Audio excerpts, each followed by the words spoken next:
deal with injuries around the shoulder.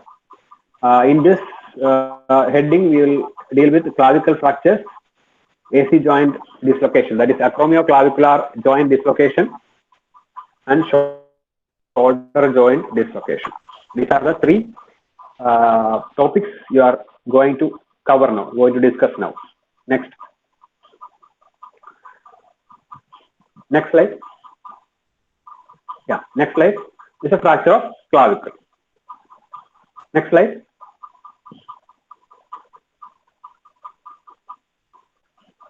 Next slide. Etiology. I think anatomy of the clavicle you may be remembering. Clavicle fractures are most common. It's the most common fractures even in Ayurvedic OPDs. Clavicle fractures will come, and we will manage the clavicle fractures also. The etiology, coming to etiology, a direct blow to the shoulder.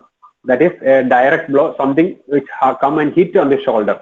That can happen during a fall onto the shoulder. It can happen during the sports injuries and all. If somebody is playing a football and they can fall onto the shoulder, or something like an accident.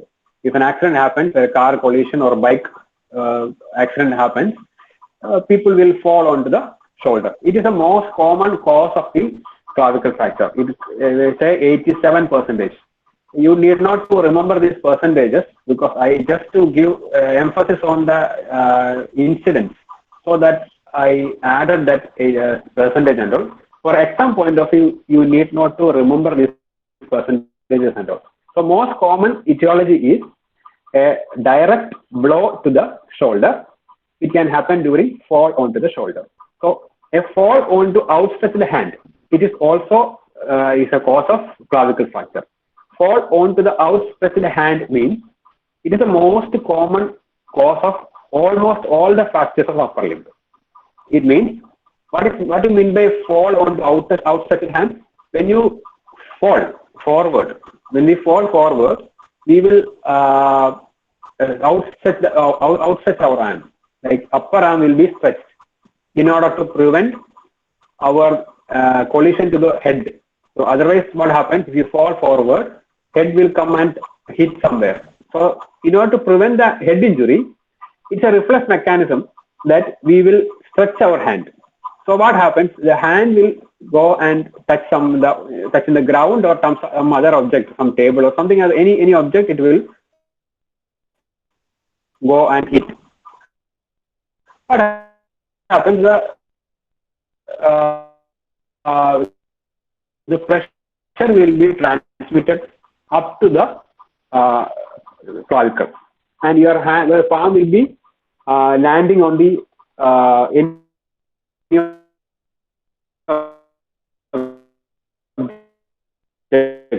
either in the floor or any other object. What happened? The pressure of falling, there will be a pressure, no? There will be a force. That force will be transmitted up to the shoulder, up to the clavicle. So what happens? Any of these fractures can be fractured. Sometimes what happens? The wrist will be, there will be fracture of the wrist bones, like carpal bones. Sometimes there will be fracture of the like collis fracture, radius or ulna fracture will be there. Sometimes there will be humerus fracture. Sometimes there will be, what happens? There will be a fracture of the clavicle. So where the fracture comes, where the force comes, the force will be loaded to some particular part. So there will be injury. So what happens? These are the common causes of clavicle fractures. Take the previous slide. And direct impact of clavicle. So something will happen on, something will fall on the clavicle. For example, in a factory or otherwise in a work site, some object may fall on your shoulder, and that can cause fracture of the clavicle. That can happen. That is very rare. Can you take the previous slide? Yeah. So there are other type of fractures also. The other type of etiology is also there. Clavicle fractures can occur secondary to muscle contractions during seizures, especially in some patients like epilepsy patients and all. When sudden muscle contractions are there, that time there can be a clavicle fracture, clavicle fracture, and atraumatically from pathological mechanisms like stress fractures also can happen. Stress fractures means continuous and repeated injury. Repeated injury to a particular part of bone can cause fracture. Example, march fracture. You know that people will be marching, like police march and all. What happens? They will hit their foot to the floor. So what happens? Repeated injury can cause fracture of the calcaneum. Like that, during the seizures, what happens when a patient is getting repeated seizures? It can cause a fracture of the clavicle. In a baby, a clavicle fracture can occur during the passage through birth canal. When the baby comes through the birth canal during delivery, that time also a fracture of clavicle can happen. Next slide. So we came to the fall on the shoulder is the most common cause of clavicle fracture. So let's discuss about clavicle. We'll see some anatomical aspects, some clinical anatomy. The junction between the two cross-sectional configures occur in the middle third and constitutes a vulnerable area to the fracture, especially the axial loading. So what does it mean by that? Cross-sectional configures means, you see that picture. Clavicle has two curvatures. One part is anteriorly, one part is that is on the medial part. Medial part is concave and the lateral part is convex. What happens? It is just like joining of two curvatures. In the middle, these two curvatures will be joined. So we can divide this clavicle into three parts. That is lateral 1/3, middle 1/3, and medial 1/3. Like that, we can divide into three. So there will be when you fall onto the shoulder, there will be axial loading. Axial loading means what? From medial to lateral to medial, there will be force. Lateral to medial, there will be force. So what happens? The clavicle, the bone will be fractured in the middle. So 80% of the fracture is happening in the middle of the clavicle. I think in my clinical experience, I have seen only the middle of clavicle fractures. I didn't see the lateral end or medial end fractures. I have seen only middle third fractures because that's much common fracture it is. Moreover, the middle third lacks reinforcement by muscles or ligaments distal to the subclavius groove, resulting additional vulnerability. So middle third, there is no muscle attachment. Only very less muscle attachment is there, but lateral and medially there is very ample amount of muscle attachments are there. So there is support is there, but in middle there is very less muscle attachment. So that also contribute to fracture of the middle third of the clavicle. Next slide. See, you can see that picture. The pectoralis major and deltoid etc. are attaching to the clavicle.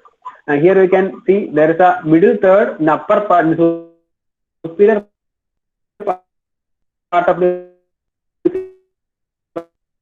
clavicle. There is no muscle is attached. Sternocleidomastoid muscle is attaching to the clavicle to the medial side. Clavicle fractures, which is more common, happen in the middle third of the clavicle. Next slide.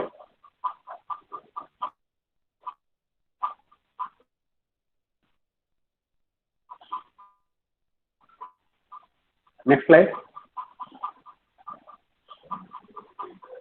Next. Hello, am I audible?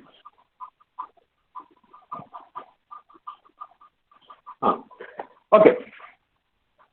Previous slide.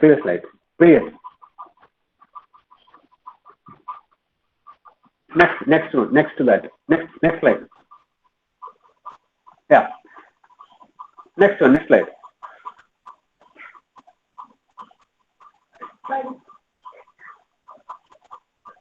Okay. Symptoms of the fracture of clavicle. A fracture of clavicle can be painful and may make it hard to move the arm. So patient will be coming to you with a pain. There will be history of the fall or history of some type of injury will be there, and patient will be telling you that I am having a pain here, and I am very difficult to move the arm. And sagging of the shoulder downward and forward. So shoulder will be sagging downward. Inability to lift the arm because of pain. A grinding sensation when you try to raise the arm. So if you palpate here and try to raise the arm, there will be a grinding sensation because of the fracture ends are rubbing each other. So a grinding sensation. It's called a crepitation.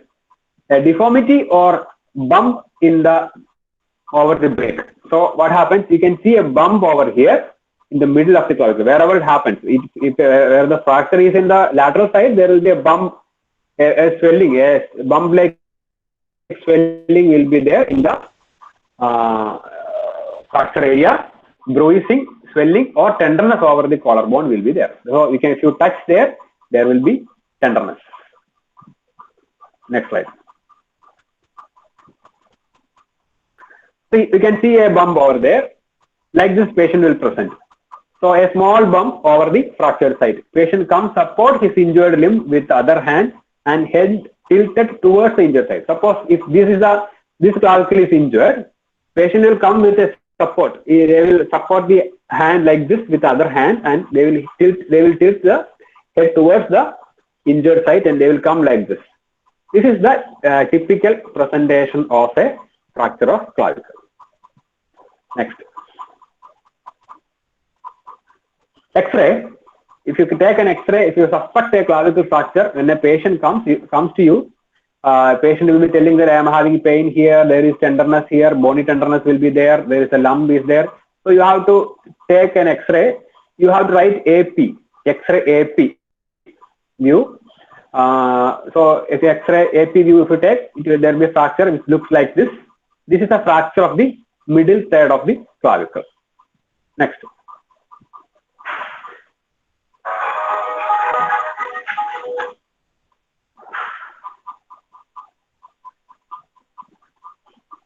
This is another case of fracture of middle third. Next slide. This is another view. You can see there are two views. In case of baby, like infants and all, what happens? The first one is 5A. That is the AP view, the normal view which usually we take for the grown-ups also, adults also. But in case of another view, that is an apical oblique view. In case of oblique view, actually this is the same condition. In AP view, you can see the fracture, but the displacement of the both fracture fragments are not visible. But in that oblique view, it is very evidently visible. That is the speciality of that oblique view. So if AP view has taken and it is not clearly visible, means you have to take an oblique view and see, and it will be confirmatory.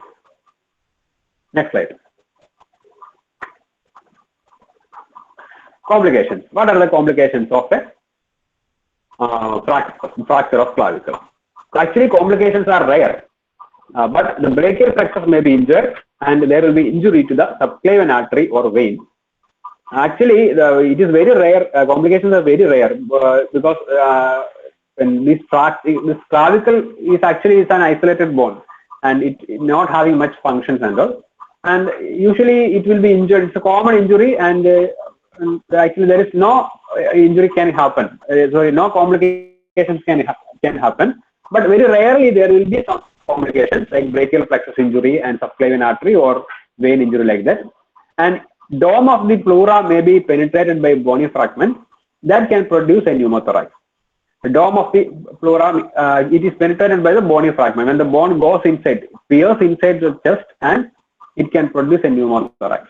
I think you know what is pneumothorax, and it is different from the pneumonia. I think you know that. The non-union is very rare, and it is most likely after internal fixation. So non-union is very rare. Next slide. Another complications are neurovascular compromise. Okay, that I have already told. And malunion and non-union. Malunion and non-union is rare, I told. Malunion is possible. Malunion means when the bone fragment are not united properly. It means that it will be the apposition of bone is not possible. Like if a fracture happens, the both fracture ends should be united properly. So if it is fractured like an angulation, if it is fractured, if it is united like this, it is called a malunion. If it fractured like this, it is called a malunion. It is the most common complication of fracture. Malunion means the treatment is not proper and reduction is not proper. So what happens in case of this clavicle fractures?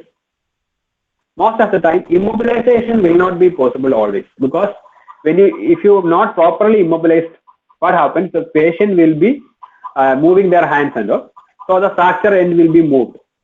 What happens? It causes malunion. Another complication is post-traumatic arthritis, and this may cause after intra-articular injuries to the sternoclavicular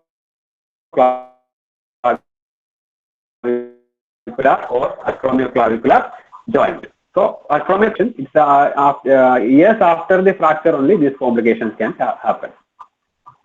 Next slide. Treatment. For most clavicular fractures, adequate treatment consists of supporting the weight of arm in a broad arm sling. So you have to put a broad arm sling. So I think you have seen the sling. You will put a sling in usually in case of injury of the upper arm. In the arm you will put sling. But here in case of clavicle fractures, you have to put a broader sling. Broad arm sling should be applied. And with more seriously displaced fractures, an attempt is sometimes made to secure the partial reduction by means of a figure of 8 bandage. So we have to put a figure of 8 bandage. I will show the picture in the next slide. Figure of 8 bandage should be applied, and immobilization 4 to 6 weeks is necessary. During this period of immobilization, active range of motion of elbow, wrist and hand should be performed. So next slide, we take next slide, I will show the picture. These are the 3 ways of immobilization we can do in clavicle fracture. One is clavicle brace. This is the most easiest method. You can purchase it from the shop and you can put. Clavicle brace is the first picture. It immobilizes our both shoulders and it keeps the shoulder in a stretched position so that the clavicle will be immobilized. And another method is figure of 8 bandage. Figure of 8 bandage was actually it was the most common practice in our Ayurvedic OPDs and all. Figure of 8 bandage. In Ayurveda we called it as Swastika Bandha. Swastika Bandha can be done. Nowadays this clavicle brace is most common. Another one, the third picture is what I told is sling, broad arm sling. Broad arm sling can be used. If fracture is a non-displaced one, if we have seen that fracture is not displaced, it is a fracture is there, it is just like a hairline fracture and all, you can immobilize with a sling. And if it is displaced, you have to use clavicle brace or this figure of 8 bandage along with this broad arm sling should be used. Next.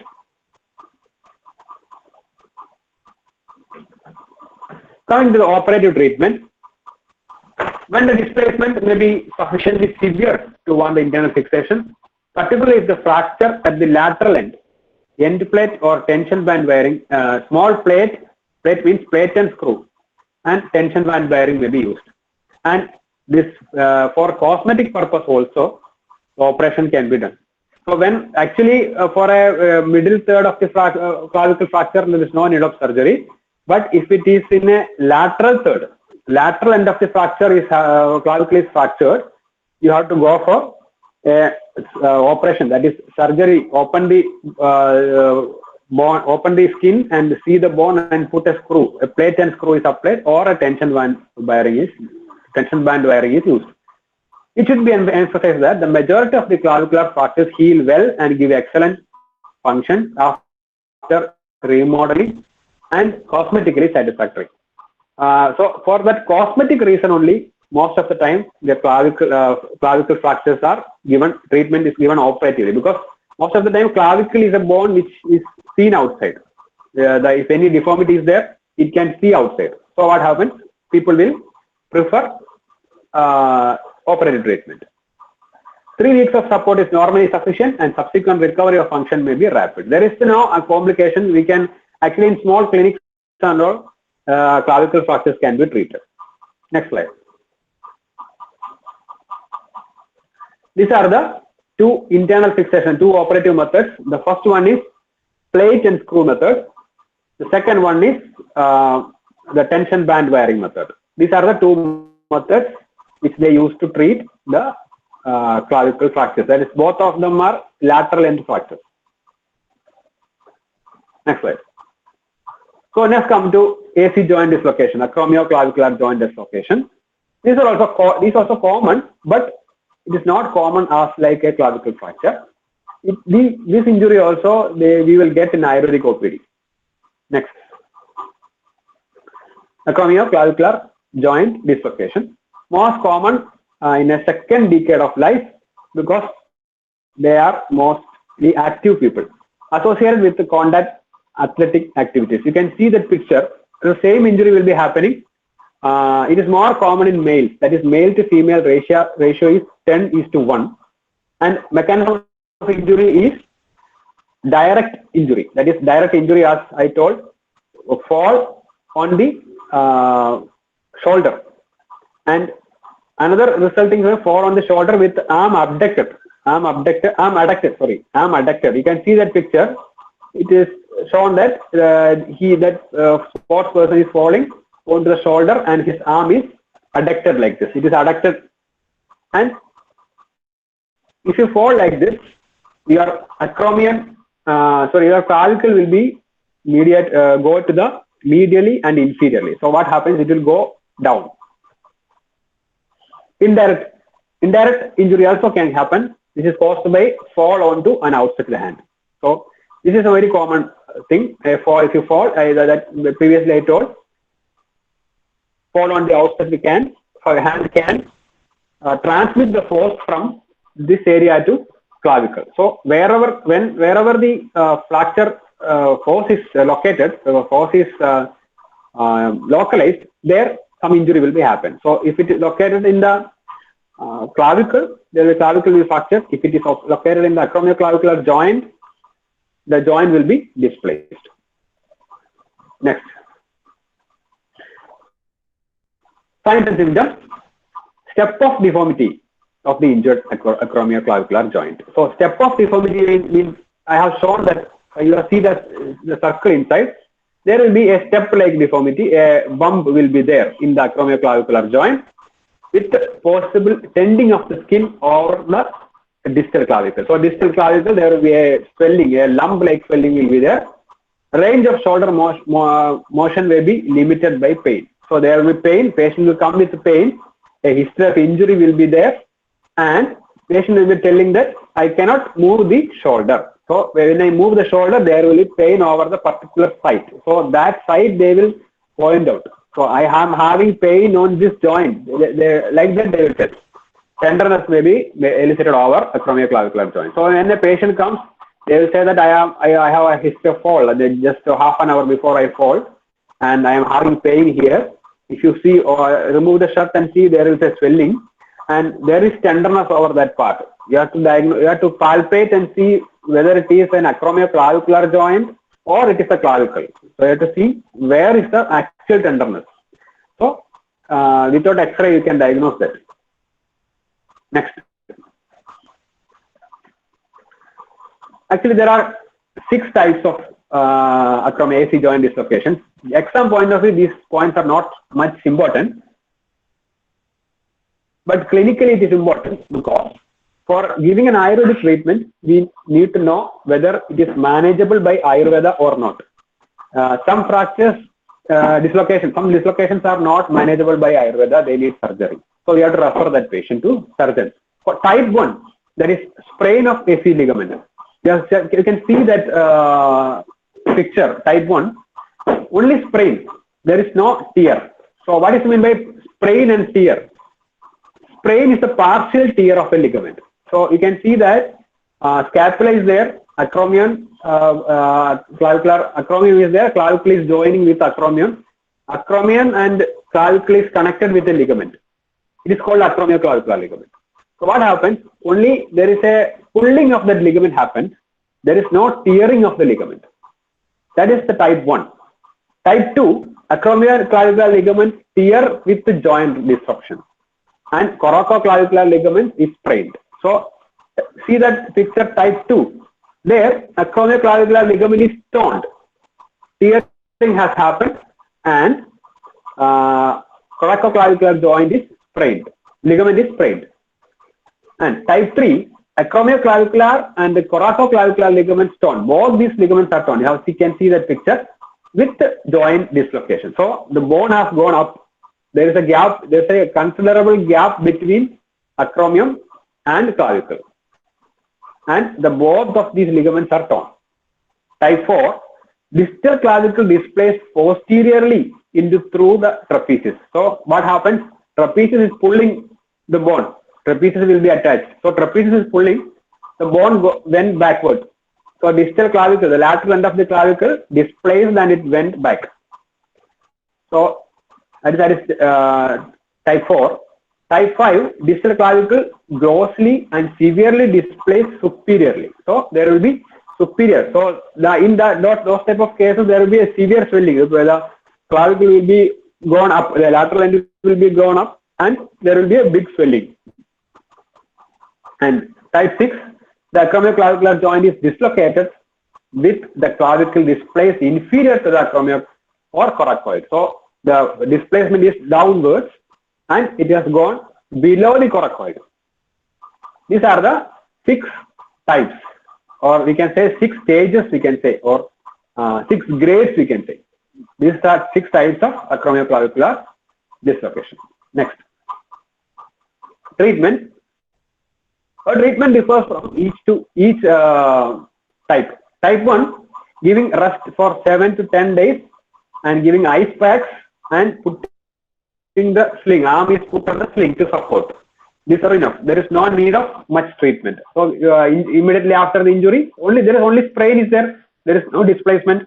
If you suppose if a patient, if you are having a clinic, a patient come to you telling you that I am having an injury, I am having pain here, swelling here. So tenderness is there. If they are taken an X-ray and there is no displacement, so no need of worrying, no need of referring and all. You can treat with Ayurvedic methods. You give some ice pack, give some medicine to reduce pain and swelling, and a sling over here. That is enough. And full range of motion after 2 weeks. So after 2 weeks, ask the patient to do all type of exercises like this. All exercises should be advised. Type 2. Sling and same treatment for 1 to 2 weeks should be there. So same treatment is necessary and you have to put the immobilization for 2 weeks. You ask the patient for immobilize for 2 weeks and refrain from heavy activity for 6 weeks. That is most important. If it is you ask the patient don't to pull any heavy substance, don't lift any heavy weight like that. They have to refrain from heavy activity for 6 weeks. Type 3, for type 3 for inactive people, like people like us, we are not having any you are not a sports person. So people like us, inactive people, non-operative treatment is indicated. Like sling and early range of motion, strengthening and etc. are needed, and acceptance of deformity, because deformity will be there. Type 3. If patient is more active, surgery is indicated. Operator, like if a heavy lifting, like if somebody goes to gym, or somebody is a heavy lifter, weight lifter, or a person who is giving some work in the outside field and all, they need strength to the shoulder. So for them, operative treatment is necessary. In case of type 4, 5 and type 6, operative treatment is necessary, because the joint has displaced and there will be tear of that both the ligaments. So what happens? It has to be surgically corrected. In case of type 1 and type 2, we can treat with the Ayurvedic methods. Next. Now, these are the other two methods we can use. We will commonly use this. The first one called Jones strapping. Jones strapping, it can be used when there will be displacement. Like you can treat type 1, type 2 and type 3 also. If patient is not a athlete, or if patient is not lifting heavy weight, you can use these fractures with Jones strapping. First one is Jones strapping. This one, your adhesive tape we will take and we will strap it. We will give some pressure. We will displace the fracture fragment with the pressure. We will depress the fracture fragment and we will apply a tape over there, and we will immobilize the fracture, immobilize the hand, upper limb with the immobilizer, hand immobilizer. And shoulder brace also can be used. In first and second variety, you can, first and second types and all, you can use a shoulder brace for a support. Next. So here ends the acromioclavicular joint dislocation. Next come to dislocation of shoulder dislocation. Next slide. We'll go a bit fast, I think. Shoulder is the most commonly dislocated major joint of the body. It's the most common. It's very common. I think you may have experience. Some of your friends may have experience. According for 45% of dislocations. Out of total body dislocations, it accounts for 45% is shoulder joint dislocations. There are two types. Major, actually there are many more types. Major types are two types. That is anterior shoulder dislocation and posterior shoulder dislocation. Most shoulder dislocations are anterior. Common dislocation is anterior.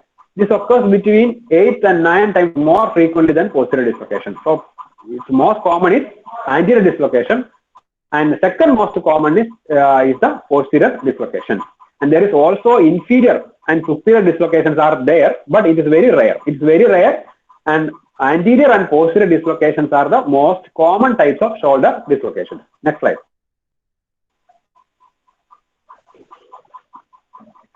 Coming to the anterior dislocation, actually anterior glenohumeral dislocation. It's a glenohumeral joint, so that's why it is a glenohumeral dislocation. If in exam, if they ask there is write about glenohumeral dislocation, it is shoulder dislocation. So for you people, you need not to confuse about what is glenohumeral. It is shoulder only. Incidence anterior dislocation is 90% of shoulder dislocation is anterior only. Their posteriors are not very rare.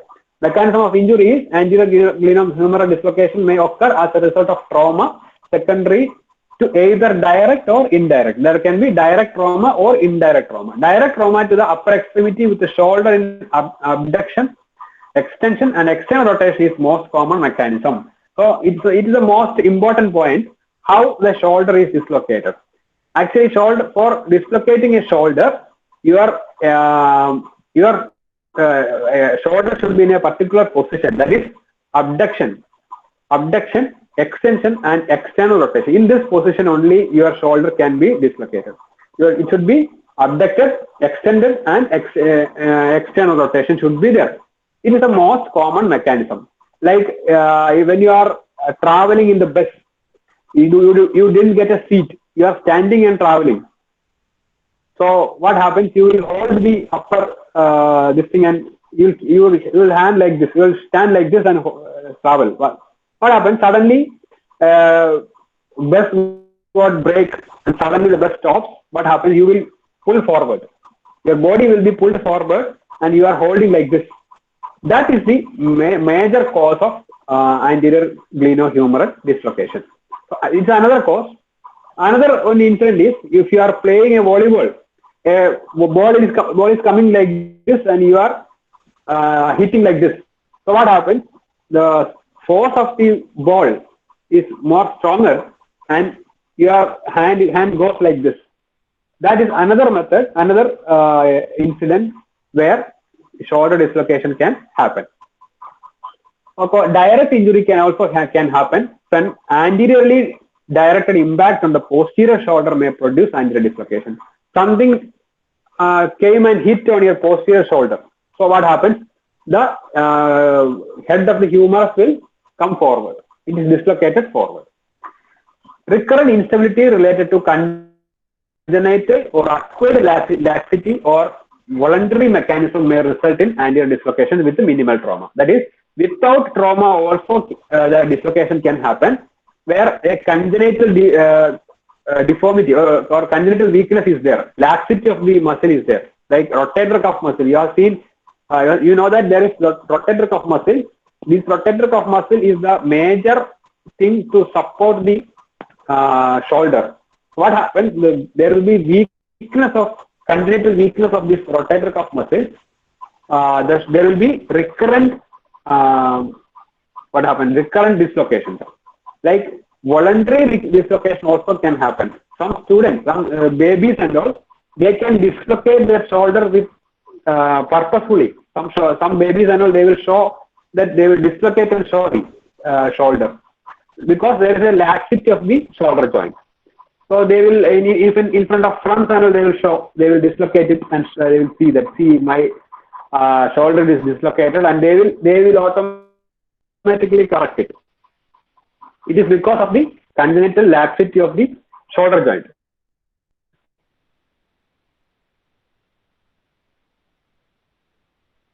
And acquired laxity also can come when whenever you can the shoulder is 1 or 2 times it has happened, means there can be injury to your bone and all. There can be injury to, so that injury will be leading to multiple dislocations. That is, recurrent dislocations also can happen.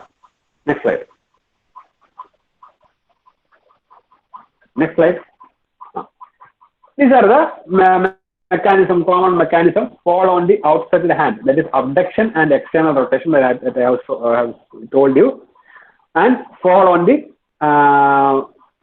something will fall on the otherwise a hit on the posterior side of the shoulder also can cause anterior displacement of the shoulder joint. Next.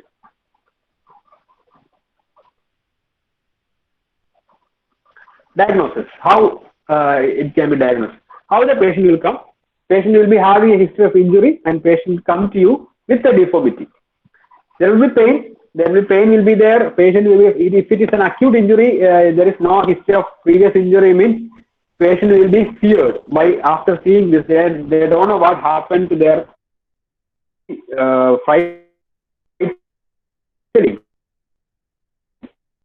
and telling you that there's something happened to my shoulder, I have fallen down or something happened, and I cannot lift my shoulder, and they will come like this. They will come like this. A typical presentation. There is a typical presentation of anterior dislocation. There is a flattening of the deltoid muscle. See, you can see that right and left shoulder of that person in the picture. The right shoulder is dislocated and the left shoulder is normal. So there will be a contour, humerus head here. So there is a curvature is there. That normal curvature is absent in that injured upper limb, in the injured shoulder. It is flattening. It is flattened there. So what happens? Flattening of the deltoid muscle with a loss of curved contour of the shoulder is a typical feature of shoulder dislocation.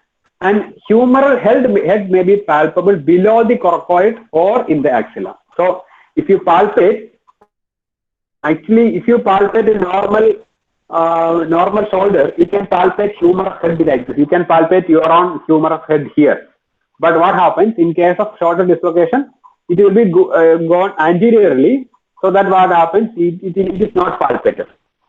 It will be palpated below the coracoid or in the axilla. You can palpate, if you palpate axilla, you can palpate humerus head in the axilla. Next slide. Next. Injury is painful. Patient will be having pain, and patient supports the arm against all movements. If you ask the patient to lift, if you ask the patient to do some movements and all, they will not do. And if they do also, they will do like this. They will not do actively. They will support with the other hand. They will do. And next. sorry, no, patient is typically present with injured shoulder, sorry, previous. Patient typically present with injured shoulder and held on the slight abduction, external rotation and internal rotation is blocked. This is the typical presentation when patient comes to you, like it will be abducted. What is abduction and adduction? This is abduction and this is adduction. So in case of anterior dislocation, patient will be abduct their hand. There will be slight abduction and external rotation. What is external rotation and internal rotation? This is internal rotation and this is external rotation. So they will hold like this. Their arm will be supported with the other normal upper limb and abduct the injured shoulder with the external rotation. So if you ask the patient to do internal rotation and it is blocked, he cannot do. So if you ask the patient to do like this, it is not possible. That is a typical feature of dislocation of the shoulder. Next slide. Another one test is Dugas sign. Dugas sign is the you should ask the patient to touch the another shoulder. Inability to touch the opposite shoulder. If you ask the patient to touch the shoulder, he cannot do the internal rotation. So internal rotation is blocked there. He can do external rotation, but internal rotation is blocked. You can see that picture. It is dislocated and patient cannot do. He cannot lift. He can lift only up to here. He cannot lift like this.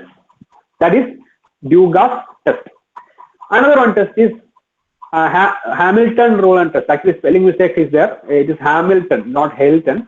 Hamilton, Hamilton, Hamilton-Rowland test. It is the flattening of the shoulder because of the displacement of the humeral head. Humerus head will be gone like this, so there will be loss of contour. Normally, you cannot keep a ruler like this. If you keep a scale, if you take a scale and keep like this, and it should touch the acromion. It should touch the acromion and it should touch the lateral condyle of the humerus simultaneously. It is not possible in normal people. You can yourself, you can try. Take a scale, 30 centimeter scale you have to take, and keep it here. And if it touches the acromion, it will not. If it touches the lateral condyle of the humerus, it will not touch the acromion, because what happens? There is muscle here. That muscle will not allow. What happens in case of this dislocation? What happens? The humerus head will be displaced like this, and there will be flattening of this contour. So Hamilton-Rowland test is positive. You can keep a roller, that is a scale. A scale can be kept here. You can see that picture. Next.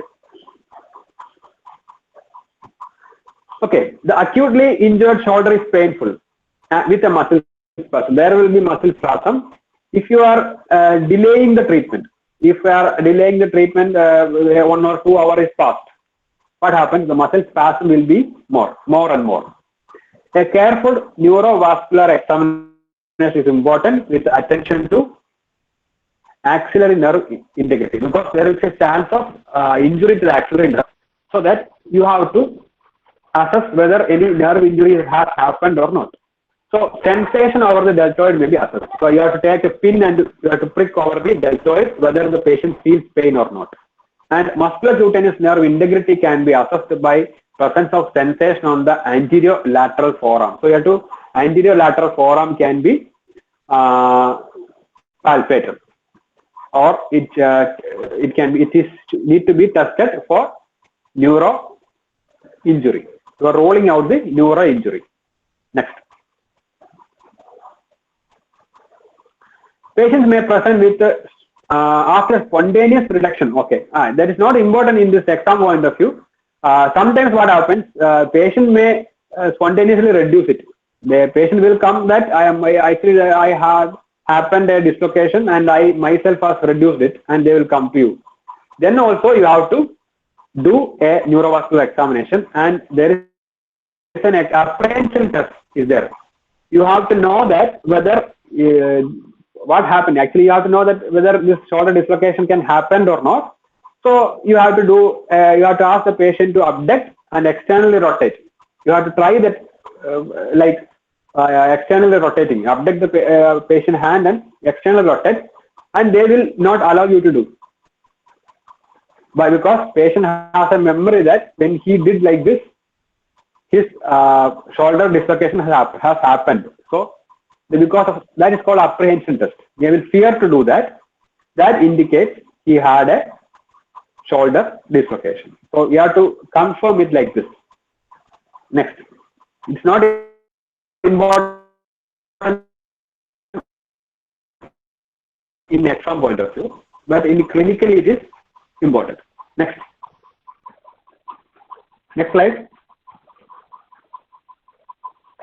Okay, X-ray, AP view can be taken. AP view is the most common view. You have to write that AP, shoulder AP outright. Shoulder AP view outright. You can see that shoulder is displaced anteriorly. And you can write a true AP also. Actually, there is no need of true AP. If there is some doubt is there, you can write true AP or transscapular Y view. That also can be done. Actually, normally AP is enough for diagnosing X-ray, diagnosing shoulder dislocation. Next, treatment, reduction, close reduction. Close reduction means you are doing some manipulation and making the shoulder joint normal. Close reduction should be performed after adequate clinical evaluation and administration of analgesics or sedation. Actually, in Ayurvedic OPD, we don't do that.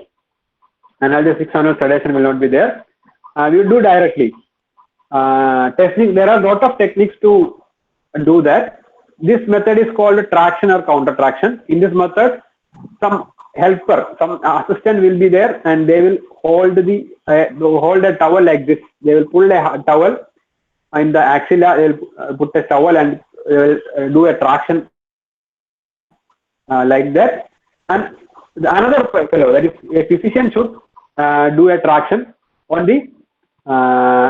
They will pull it. Traction means that you will pull. So it is traction and counter traction. The counter traction is given by the assistant and traction is given by the physician. It is a most common method. Next, another method is Hippocratic method. This is an effective method when a person, assistant is not there. And, only one person is there. Nobody is there to help you. Then you can do it with one foot placed across the axillary folds. You have to place a foot on the axillary fold like this, and you have to press to do pressure. Then a gentle internal and external rotation with axillary traction is there in the upper extremity. So you have to hold the hand, hold the upper limb and pull it. So you have to do pressure with the foot and you have to pull it. You have to do some internal and external rotations like this and pull. That will reduce the shoulder joint. Next. Another method is Stimson's method. Most easiest method. After administration of analgesics, the patient is placed and prone in a stretcher or in a table. You can ask the patient to lie on prone position and hang the extremity, hang free. You have to make the extremity hang free and put a 5 kilo weight, like something on sand or something. You have to take a 5 kg weight, something. You have to tie on the upper limb, on the wrist you have to tie. There will be, you have to wait for 15 to 20 minutes and there will be spontaneous reduction of the shoulder. Next. That is called Stimson's technique. Next is Mills technique. It is with the patient supine position, and upper extremity is abducted like this, abducted and externally rotated. And somebody, one assistant will be there, they will pull it like this with the traction. So patient will be lying in supine position, and you will lift the upper limb like this and keep like this, and assistant will be pulling like this. And what happens? The physician is pressing the head of the humerus, pressing the head of the humerus and putting into place. You can see that picture.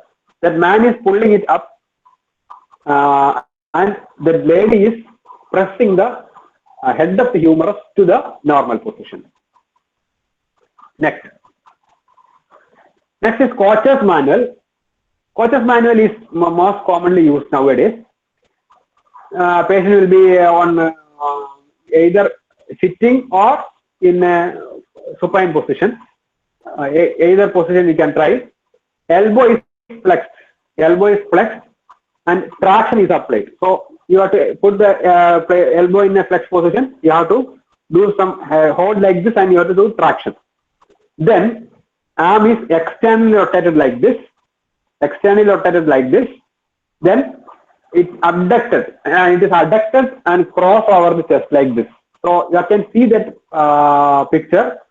Initially, what happens? They will hold and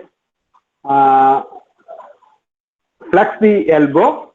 Then they are putting traction and adducting like cross. You have to adduct like this. Adduct. Then what happens? Internal rotation you have to do, just like Dugas test. Like this, you have to do internal rotation. Okay. So first you have to hold like this, externally rotation, adduction, and internal rotation. That is the method. Okay. Flexion of the elbow, external rotation, adduction, and internal rotation. That is the Kocher's manual or Kocher method. The most effective method. After reduction, you have to take X-ray to confirm, and arm is immobilized for 3 weeks in a broad arm sling, and the patient is then encouraged to progressively mobilize the shoulder after the immobilization. You have to immobilize for 3 weeks and ask the patient to do a physiotherapy. You have to consult the physiotherapy and physiotherapist, and you can ask the patient to do the physiotherapy. Okay, next. Complications. What are the complications? Occasionally, the circumflex nerve is damaged, causing paralysis of deltoid. That is why you have to see the sensation of deltoid. Brachial plexus and axillary nerve also can be damaged. Recurrent anterior dislocation is another complication. Once it is dislocated, there is every chance of recurrent dislocation can also happen. And osseous lesions. There are some lesions will happen on the bones. Both in the humerus head and in the glenoid.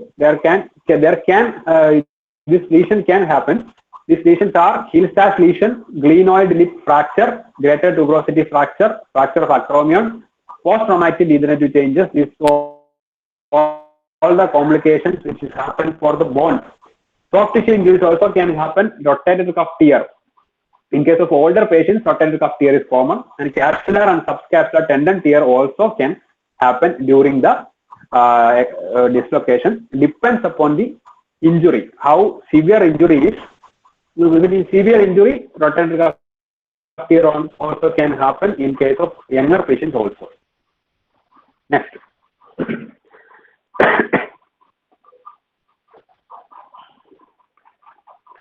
Next is recurrent dislocation of shoulder. This is occasionally follows one or more traumatic dislocations. If a traumatic dislocation, one or more dislocations happen, there can chance of recurrent dislocation is there. It is more frequent if the first shoulder dislocation occurred when the patient was young. And several dislocations, a defect may be visible on head of the humerus. That is called Hill-Stash lesion, or the edge of the glenoid on a lateral X-ray film. I can show the X-rays. It is there. Cartilaginous glenoid labrum and capsule also may be found avels the margin of the glenoid. That is called Bangat lesion. Bangat lesion and Hill-Stash lesion are the complication of fracture. If Bangat and Hill-Stash lesion happened, means there is a chance of recurrent dislocation is there. Next.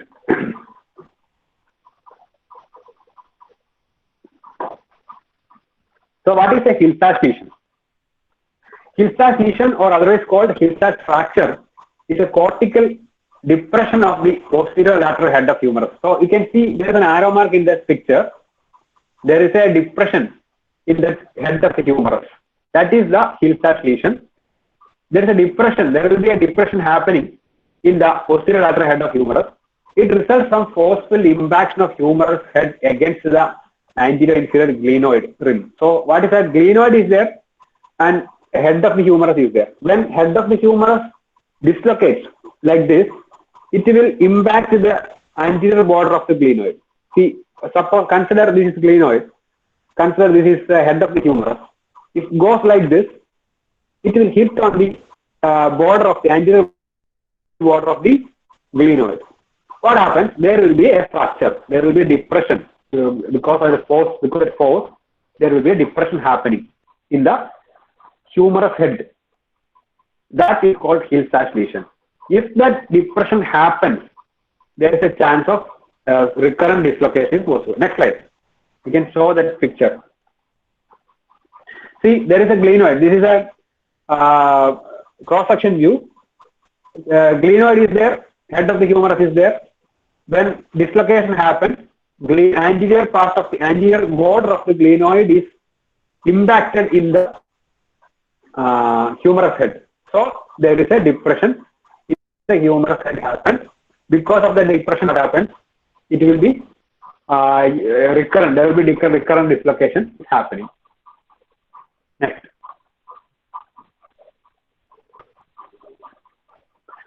Next is the Bengard lesion. Bengard lesion is the injury of the glenoid labrum. So now previously we had seen that Hill-Sachs lesion is the injury of the humerus head. So same injury can happen to glenoid labrum also, because glenoid labrum is sitting like this. If a humerus head come and hit like this, the anterior part of the glenoid labrum also can fracture. That is called Bengard lesion. If a fracture of the anterior part of the anterior border of the glenoid, it is called Bengard lesion, a glenoid labrum of the shoulder due to the anterior shoulder dislocation. Actually, there are types of Bengard lesions. Is no need of going deep and all. There are two types of Bengard lesions. One is soft tissue Bengard lesion, and other one is bony Bengard lesion. Soft tissue Bengard lesion means if there is no fracture, only the rim of the glenoid is glenoid labrum is injured. There is no bony fragment. But bony Bengard lesion is there is a fracture of the glenoid bone. That is called bony Bengard lesion. Next. Here you can see both of these glenoid lesions, Bengard lesions. The first one, the colorful picture you can see, there is a anterior, there is a picture that is called glenoid labrum tear is there. Only labrum tear is there, bone tear is not there, fracture is not there. That is called soft tissue Bengard lesion. And another one is there is a fracture of that bone. That is called bony Bengard lesion or osseous Bengard lesion. You can see in that X-ray there is a round is there. In that you can see a small fracture fragment is there. That is a bony Bengard lesion. You can see in the recurrent dislocation of a shoulder joint X-ray. Both of the picture you can see that. Next.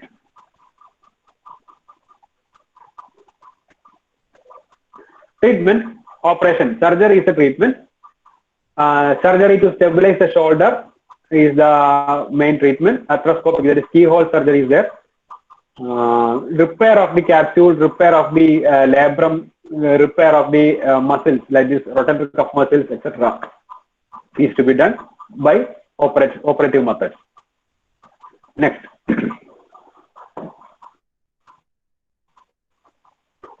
Let's come to posterior dislocation. Actually, anterior dislocation is most important. Posterior dislocation is very rare, and incidence is only 10% of the shoulder dislocations, and it's 2% of shoulder injuries. Very rare. And mechanism of injury is indirect trauma.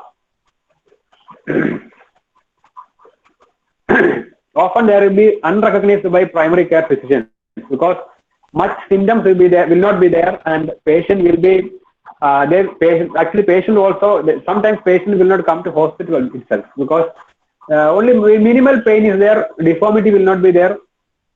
So what happens?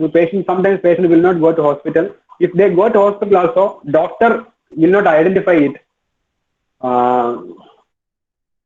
because of that particular feature of that X-ray. Because if you take an X-ray also,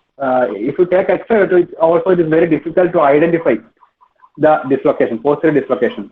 In anterior dislocation, you can evidently see in the AP view that there is a dislocation. And even small children can say that there is something abnormality in anterior dislocation. But in posterior dislocation, if you are not having much experience, if you are a fresher, it is very difficult to diagnose. Next. Indirect trauma is the most common mechanism. Shoulder typically in the position of adduction, flexion, and internal rotation. Okay, you see, it is just opposite to the anterior dislocation. Anterior dislocation is abduction, extension, and external rotation. This was in for anterior dislocation. But in case of posterior dislocation, it is adduction, flexion, and internal rotation. If somebody falls like this, if somebody falls like this and they keep the arm like this, there can a chance of posterior dislocation. It is very rare. If somebody falls forward, they won't keep like this. They will keep like this only. Okay. So very rarely the posterior dislocations can happen. Usually it happens when electric shock or convulsions. If a patient has convulsions or somebody has had electric shock, it may produce posterior dislocation to the greater muscular force of the internal rotators. That is, the internal rotators are latissimus dorsi, pectoralis major, and subscapularis. Those are powerful muscles. But external rotator muscles are infraspinatus and teres major. It is here. Other muscles are here. So chest muscles are more powerful. So what happens? They will pull this shoulder to front. So this head will go backside. Direct trauma results from force application on the anterior shoulder, resulting posterior dislocation. So anterior shoulder trauma. If some object come and hit over the anterior shoulder, this posterior humeral head can go posteriorly. Next. Clinical evaluation. Clinically, a posterior glenohumeral dislocation does not present with striking deformity. There will be very minimal deformity. The injured upper extremity is typically held in the traditional sling position of shoulder, internal rotation and adduction. See, patient will come like this. Actually, in case of anterior dislocation, patient will come like this. There will be abduction and external rotation. They will come like this. But in case of posterior dislocation, patient come like this: adduction and internal rotation. A careful neurovascular examination is important to rule out reactive nerve injury, similar to the post-anterior dislocation. Next slide. On examination, limited internal rotation, limited anterior forward evaluation. Example, if you ask the patient to do internal rotation, external rotation, it is not possible. You ask the patient to do like this, it is not possible. A palpable mass on the posterior of the shoulder. If you palpate here, the posterior of the shoulder, there can be a mass, that is humerus, head of the humerus. Flattening of the anterior shoulder. Anterior shoulder will be flattened and coracoid prominence may be observed. Actually, usually you cannot see the coracoid. This is coracoid. This coracoid is not visible because there is humerus head here. But humerus head goes backward, the coracoid is visible. That is another one side. Next. Radiography, X-ray, AP. X-ray shoulder AP is the view you have to write. Scapular view also, axillary view also you can do, but no need of giving AP view, no need of giving axillary view and all. AP view is enough for diagnosing. But if it is confusing, means you can take axillary views and all. On standard AP view, absence of the normal elliptical overlap of the humeral head on the humerus, over the glenoid. You can see an elliptical overlap. In that routine AP X-ray is there, no? That is normal X-ray. In case of normal X-ray, if you see the anterior AP view of that X-ray, you can see that elliptical overlap. I have given an arrow mark. Humerus head shadow is there, and glenoid cavity shadow also there. They are overlapping. and you can see like an elliptical view. That is normal. But in case of posterior dislocation, if you see that next picture, posterior dislocation picture, that overlap is not there. That elliptical overlap is not there. See, now you can see clearly that elliptical overlap is there in the AP normal X-ray, but in case of posterior dislocation, that elliptical overlap is not there. There is a gap between posterior humerus and glenoid. Vacant glenoid sign. Vacant glenoid sign is a space. The glenoid appears partially vacant. There is a space between anterior rim and the humerus head. Rim of the glenoid and humerus, there is a small space. That space should be greater than 6 millimeter.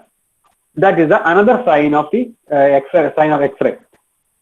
The next one is light bulb sign. Humerus is in full internal rotation. See, that is called light bulb sign. Humerus has seen just like a light. You take the previous X-ray. Take previous slide. Take previous slide. See, normal X-ray. You can see that AP view of the normal this thing, and you compare that.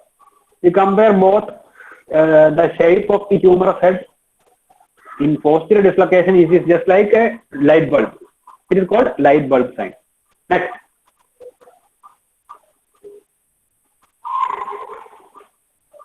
See, this is light bulb sign. Next. Treatment. It is non-operative treatment, most commonly gentle. Prolonged traction is applied on the arm to achieve reduction for the posterior dislocation. Traction is enough. You have to pull the upper limb. While the head of the humerus is generally coaxed over the rim of the glenoid, simultaneous slow external rotation may ease the process. You can do some external rotation and pull the this thing. Slow pulling is needed. You have to don't pull like this. A slow pulling, slow and steady pull is needed to reduce the shoulder. Or with the patient in supine, traction should be this method is not usually done. Next slide.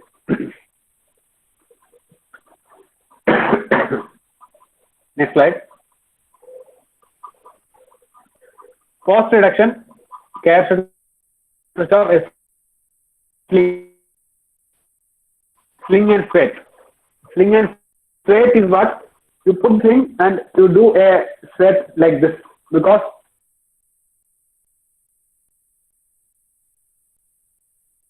okay, you can see the picture. If the shoulder subluxes or redislocates in the sling and sweat, a shoulder spica should be placed with the amount of external rotation determined by posterior. Immobilization is continued for 3 to 6 weeks depending upon the age and the severity of the shoulder. Next. Operative treatment, surgery.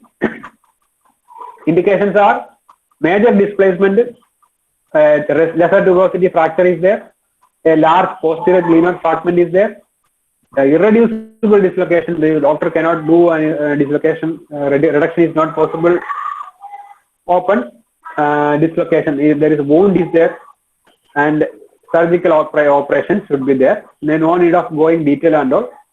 In these conditions, if a doctor is not able to reduce it, cross reduction is not possible, means you will go to surgical method. Next slide.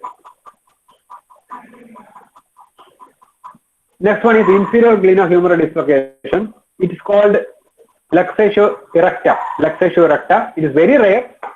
Very rare. It is actually I didn't see a case of inferior glenohumeral dislocation. Very rare. And mechanism of injury is results from a hyperabduction force. A hyperabduction force causing impingement of the neck of the humerus or the acromion, which levers the humerus head inferiorly. So somebody is hyperabduction force is there. Somebody has if a violent attack is there, or somebody has pulled your arm and do a hyperabduction, then this dislocation can happen. Next. Next. superior aspect of the articular surface is directed inferiorly and not in contact with the inferior glenoid horn. What happens? The articular surface, that is the humerus head, will go down. That happens. Actually, in anterior dislocation, it comes anterior. Posterior dislocation, it goes posterior. In inferior dislocation, this comes, humerus head comes down. Rotatory cuff avulsion and tear, pectoralis injury, muscles injury, proximal humerus fracture, and injury to the axillary nerve, brachial plexus can happen. Next. Clinical evaluation, patients typically present with salute fashion, characteristic salute fashion. The patient come like this. Patient cannot down their upper limb. They will come like this with humerus locked in 110 to 160 degrees abduction and forward elevation. They will come like this. They cannot down the limb. They will come like this only. They will hold with other hand, and they will come like this. They cannot put down. So humerus head is typically palpable on the lateral chest wall of axilla. You can palpate the humerus head like here on the axilla. A careful neurovascular examination is essential as like previous dislocation. This is the typical presentation of the inferior dislocation of the humerus. Next. Radiography. Here also AP view, shoulder AP is needed. Shoulder AP, you have to write it. When the X-ray comes, it comes like this. Radiograph must be carefully scrutinized to association of fracture. If another fracture is there. Here you can see the glenoid humerus head came down to the glenoid cavity, and it is most actually, even though it is rare, it is very easily identifiable in the X-ray. Posterior dislocation is difficult to identify, but this is very easy to identify. Next. Now, for the treatment, reduction, traction and counter traction. As we discussed in the anterior dislocation, traction and counter traction. They will put a sling. They will put a towel like this, and somebody will hold, and another fellow will do traction. That is traction and counter traction. And immobilization for 3 to 6 weeks is needed. Next. Operative method, open reduction is indicated with the enlarging of the capsular defect and repair of the damaged structure. If there is a damage, if there is a fracture, open reduction is needed. You cannot manage in the OPD. If there is any ligament, muscle tear is there, any structural damage is there, you can go for surgery.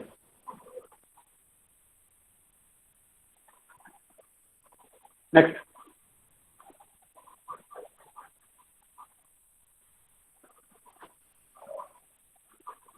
Next. Thank you. So here ends the shoulder dislocation. In these 3 portions, if any doubt is there, I think time is now, it is 8:22. Any doubt is there means they can ask directly. Otherwise, they can ask after